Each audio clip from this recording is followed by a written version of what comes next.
Pope Francis, ano na po yung update niya for LGU preparation for that? Well, we have given the different areas that would be suitable for his visit here, with regard also to the activities that the Pope intends to have.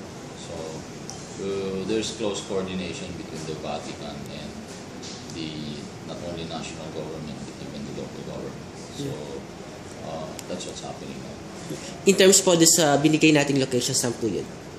Well, marami naman ibang location dito sa, it depends on the activity.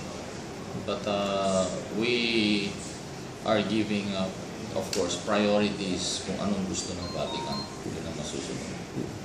Sila ay pumunta dito, tinignan nila, at kung anong gusto ng Pope, yun ang susuportahan namin. So far po, sir, wala pa kayong updates ngayon from the... No, we don't propose. Basically, if we're asked where can they conduct a certain activity, then we suggest, what areas here in the city that it would be most convenient and most practical. So we have to wait until it's basically the advance party, it's basically the officials from the Vatican that will decide. Ano po yung magiging impact nito para sa mga victims ng mga survivors? Because of what happened in our city and the rest of the region, it's definitely a big impact spiritually, and because everyone here has suffered one way or another, and some quite more.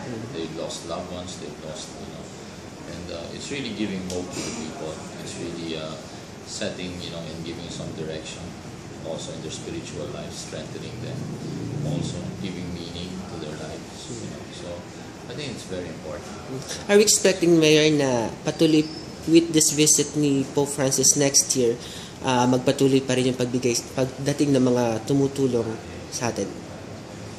Well, iba naman yun yung tumutulong naman basically tinitingnan nila kung kailangan ng tulong at kung anong maitutulong ng ibang international NGOs at ibang mga local NGOs ginagawa nila. So I don't think that that's really any connection.